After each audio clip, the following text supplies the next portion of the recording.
Cara, nesse momento, tá, eu acho que é prudente botar lucro no bolso e ficar com caixa, tá? Eu acho que nessa situação atual, em que a gente tem realmente um mercado bastante, digamos assim, bastante volátil e pouco direcional, faz todo sentido do mundo botar o dinheiro no bolso, bota o lucro, e aí espera por um novo movimento. E aí, quando aparecer esse novo sinal direcional, seja na compra, seja na venda, pode reiniciar as operações de uma maneira mais digamos assim, confiante.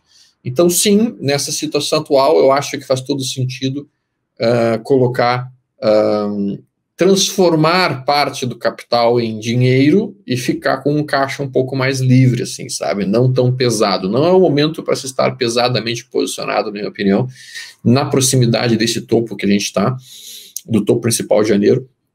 E com todas essas incertezas, ainda mais a gente entende que com um cenário político americano que deve ficar mais volátil ainda até novembro, é bastante provável que a volatilidade ela prevaleça. Claro que depende muito também, né, Rocha, de quais, Rocha não, Uris, de qual as ações que o sujeito está posicionado, né? Claro. Algumas são mais defensivas, outras são menos defensivas. Por exemplo, se o cara está com uma carteira em SUSB3 e Klabin, que é totalmente atrelada ao dólar, essa é uma carteira defensiva em relação ao próprio Bovespa em si, né? Então vai depender muito do tipo de ativo que a pessoa tem.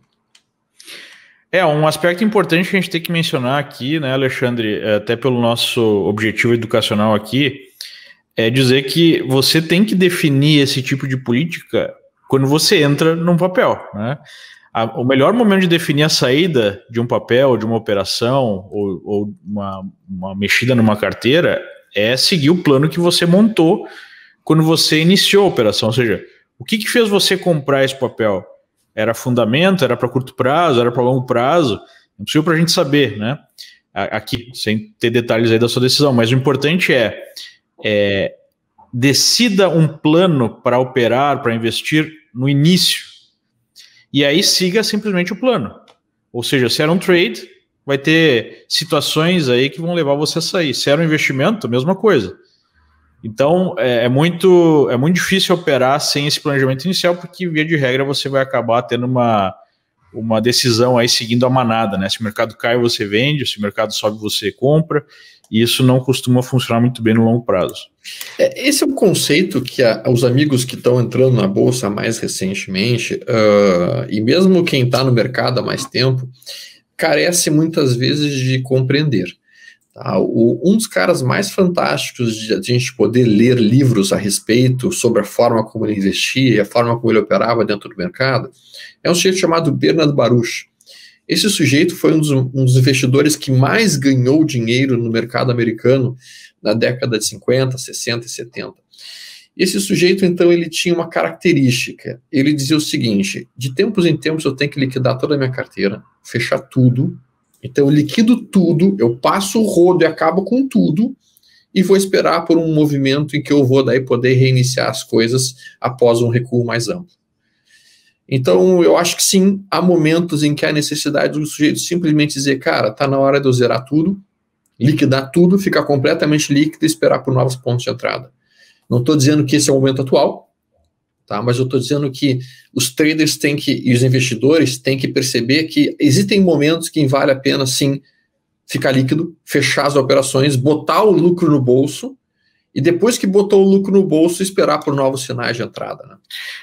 Só tem que tomar cuidado, né, Alexandre, para não cair naquele componente, tipo, cair um pouquinho, vou zerar tudo, porque fiquei com medo, aí volta e agora vou comprar tudo. Então, o ponto é, ele sempre zerava, não depois de quedas, ele zerava depois de altas. Ou seja, bom, né? Depois que o mercado tinha subido e atingido um bom ponto de alta, e ele estava com um belo lucro, ele sabe o que ele fazia? Ele zerava tudo, pronto. Ele tinha um plano, né? Ele não operava no sabor da emoção. O plano dele justamente era esse. Então o que eu vejo, e aí me preocupa muito isso, é que as pessoas estão entrando no mercado, especialmente no mercado de ações, sem nenhum tipo de plano. Quando é que eu vou sair? Quando é que eu vou comprar? Onde é que eu vou estopar? Quando é que eu saio no lucro? Quando é que eu saio no prejuízo?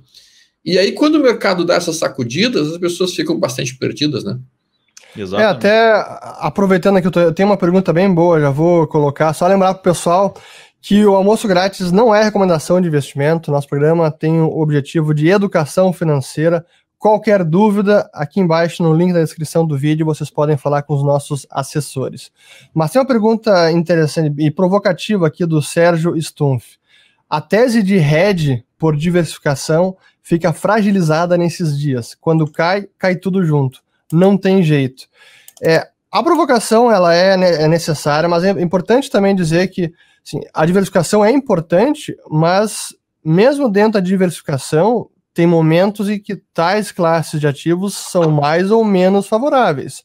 Por exemplo, semana passada a gente falou aqui no Almoço Grátis de segunda se era ou não era a hora de entrar na bolsa.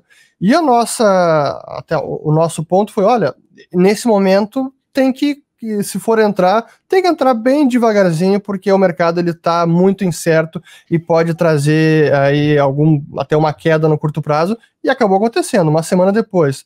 Então, sim, é importante diversificar, mas tem que saber ler os sinais do mercado e ver quando está mais ou menos favorável. Não é porque diversificar é importante que você define a alocação, por exemplo, 30% bolsa, sempre você deixa 30% em bolsa.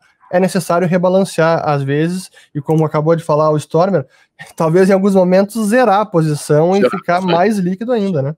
Então, esse ponto que tu tocaste, Urich, ele é um ponto muito clássico, que as pessoas falam bastante em diversificação de carteira, em ter vários ativos, para com isso poder reduzir o risco e diminuir a quantidade de riscos de uma determinada carteira. Bom, voltando para o Baruch, tá? Um dos primeiros conceitos dele ele não acreditava em diversificação, cara.